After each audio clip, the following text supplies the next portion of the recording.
What's up, everybody? I'm Mischief, and thank you for joining me. Today I want to go over all the camera gear I will be taking with me on my Southeastern Serpentine trail through hike. If you don't know what that is, it's basically a foothills trail through hike. Connect that to the bar trim trail, you through hike it. Then you take the AT from Chioa Bald, where the bar trim trail ends, to Davenport Gap. And then you hop on the Bent Mackay Trail and through hike it Sobo all the way back to Springer. It's around about 580 miles. So yeah, stick around and let's get into it.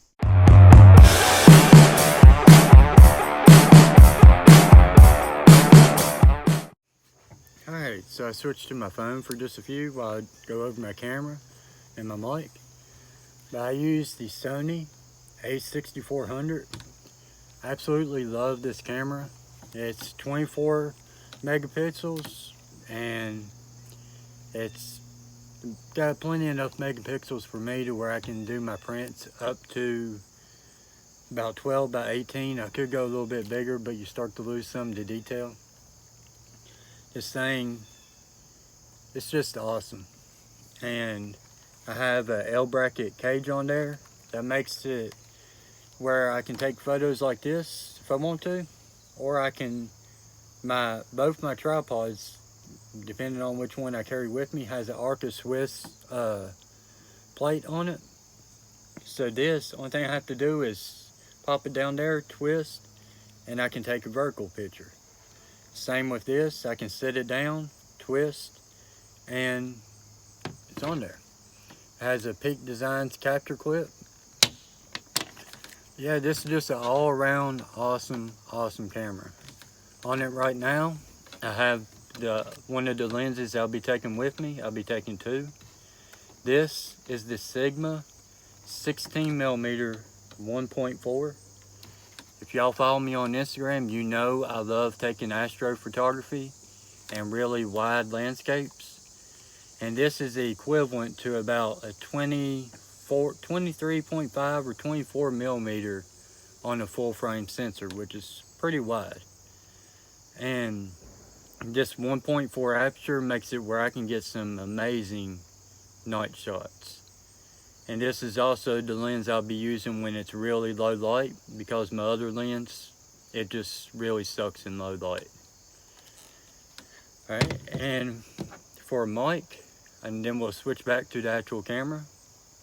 I use the Rode Video Micro, and that's another thing this L bracket's for, right up here on the side of it.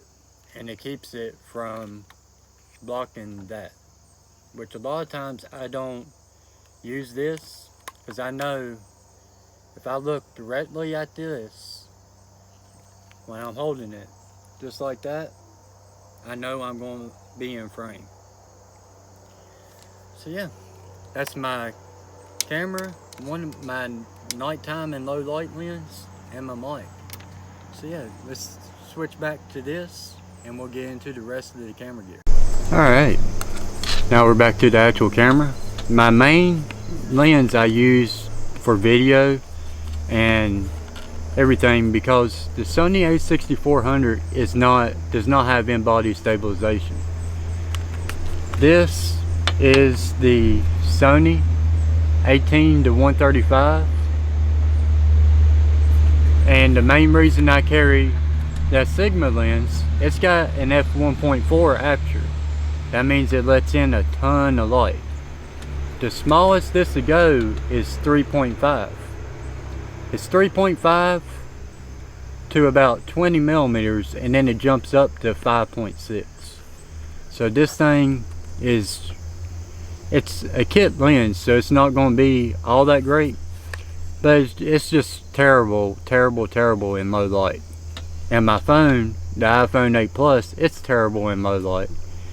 So basically, if I want to do video or take night shots, I have to carry a second lens.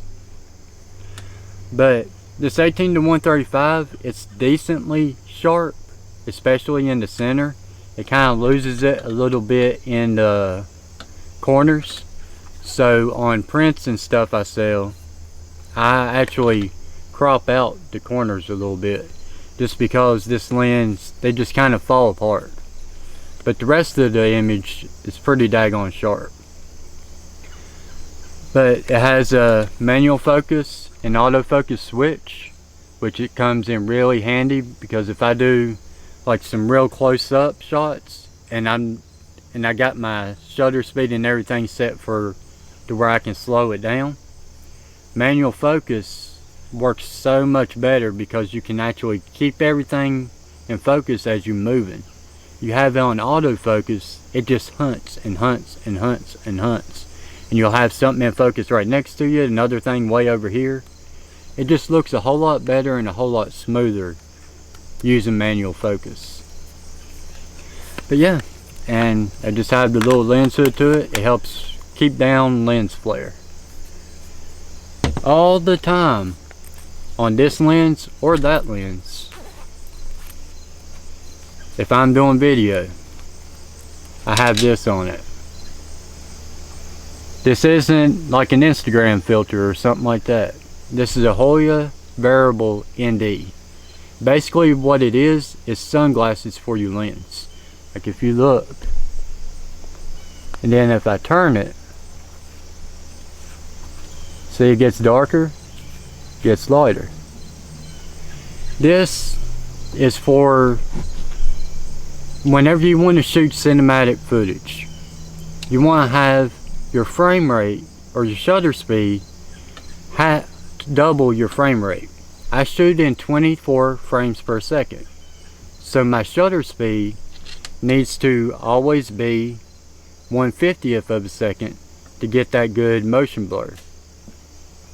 Now right now I don't have it 1/50th because I'm needed the ND filter, so I had to bring the shutter speed up to keep everything from getting blown out. But this works awesome. This is how I get my silky water shots, and I'm able to film at 1.4 or 2.8 or something like that and not get everything blown out. The only bad thing about this filter is it don't have a hard stop, like whenever you're turning it, and if you go too far you get this X, because it's got two different filters inside, and if you go too far they cross, and then that just ruins your image. And I've done that quite a few times. So eventually I'm going to upgrade my filter set to something that's got a little bit more control, and you can't accidentally have it way over here when you're videoing. The only other filter I carry is a Tiffin Polarizer. This works awesome, especially for color. Like it makes all your color like pop, and I'm basically bringing this because of the time of year it's going to be. This right here will make all that fall color look even more amazing. And I also use this whenever I'm doing like more for photography instead of video. But you can put this on your camera and it will bring out the clouds and everything in like a big vista view. So this is definitely worth carrying. I actually lost this on the Foothills Trail, and one of my followers hiked South Carolina. They found it up on Heartbreak Ridge. They called up with me on the second to last day and handed it to me. I really appreciate that, y'all. And the only other thing I have is a step-up ring to where my ND and polarizer for the Sigma 16, because it's got the biggest filter thread, 67. I can put this on here, which is a 55mm filter thread, and then I can connect my filters to this camera or that, to this lens or that lens. I just keep it all inside this little Amazon case. Don't weigh a whole lot, but I like it where it's got a zipper on it. That way it seals and dust and everything don't get in there. Alright. I keep my batteries in this. This is a Hilltop Packs dual battery bag. And I have I have two Sony and two RAV power.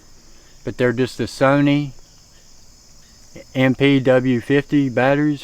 But yeah, they're batteries for my Sony A6400. It's not got the best battery life, so I have to carry extra batteries. A whole lot of them. I carry 5 batteries total, 4 extra, 1 in the camera. Eventually I want to upgrade either to the Sony A6400 or the Sony A7C, just because I will have in-body stabilization, and I will have, the biggest thing is the battery. It has the Z batteries in it, which gets about 2.5 times the battery life of these batteries. So therefore I would only have to carry 1 or 2 extra versus 4 of them. Only things left is my camera accessories, stuff I have to keep it going. This I don't have to have, but I've ruined so many SD cards just having them in the little plastic case to come in, and having it in there bouncing around and stuff. I've lost so much footage. This is a Pelican SD card case, and I will have 2 128 gigabyte cards. One of them is going to be in the camera, and 2 64 gigabyte cards. I have a blower to get stuff off my lens, but more so my sensor. If y'all remember my Foothills Trail videos, them last 2 days I had dust and stuff on my sensor, and there was nothing I could do about it. I could blow it off, but it wouldn't do anything. So I'm carrying 3 precautions to keep that from happening again, because it completely ruined all my photos and basically ruined the video, but I had to use it anyways because I had nothing to work with. I ain't letting that happen again. So I have this little blower. I have sensor and lens cleaning solution, and sensor swabs.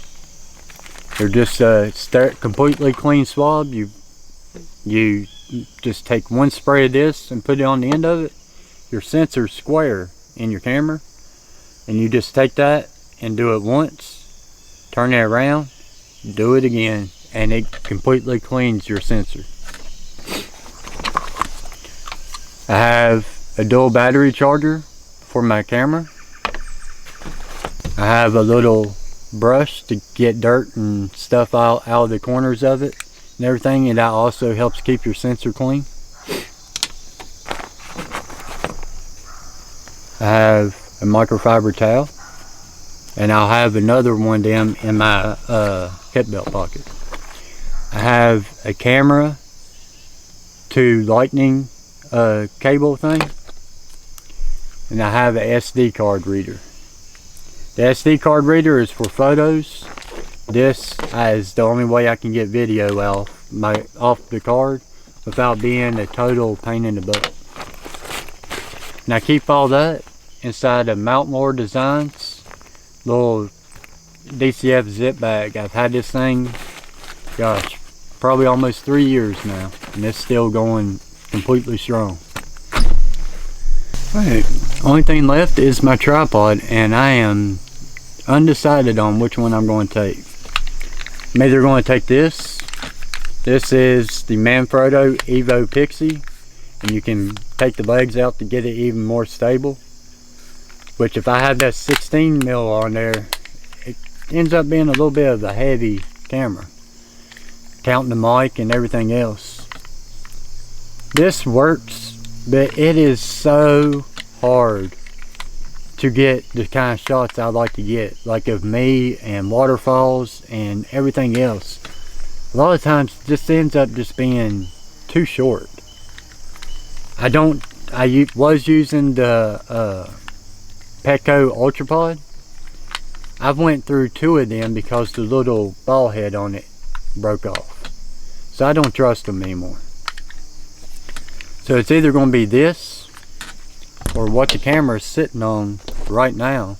And that is the Benro Slim carbon fiber tripod. That thing weighs 1.7 pounds. This weighs like 13 ounces, counting this. So really and truly, I will probably end up taking my full-size tripod. Just where I'm a photographer and the photography part is a big part of my hike, and it just gives you a better look in the videos instead of the camera being way down here and just seeing your feet in the butt for a good while. Your walkaway shots is like level with you. I just really enjoy using the tripod. So my look is, if I'm actually going to be using this thing, why not carry it? If it's a burden to carry and to use, don't carry it. So to me, it's worth it. It's not a burden, and the weight don't bother me too much. So I'll probably be taking it, but I might end up taking this. I don't know yet, but just know I'll be taking one of them 2 tripods, and I'll put the weight for both of them right here, and the total weight for all my camera gear right here. So yeah, that's all my camera gear I take with me on my hikes, and this one's no different. There is some upgrades I really want to do, and that's the camera body, and I really want to get either the Tamron 17-70 or the 10-21 for 2 reasons. The 17-70 has stabilization in the body, in the lens I mean, but it's got a 2.8 aperture, constant, and never changes unless you want it to move up. But it can be 2.8 from 17mm to 70mm.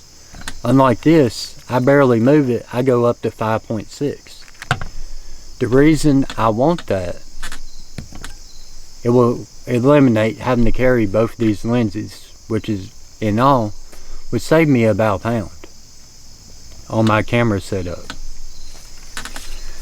So, but I can't stay off trail long enough to actually save up the money to get it. So it'll be a while, but eventually I'm going to upgrade my whole, at least my lens, but eventually the lens and the body. So anyways, this was a long video. I love talking camera gear. Sorry. Photography and videography is a real passion of mine, and I'm just lucky enough to be a hiker that allows me to see all these amazing places to use my photography and my videography. So yeah, anyways, hope you all had an amazing day and have an even better night. And if you enjoyed this video, please give me a like, subscribe, all that good stuff. It really helps that channel. And leave a comment below if you have any questions. I always answer all my comments. So yeah, anyways, y'all have a good one, and I will see y'all on the next one.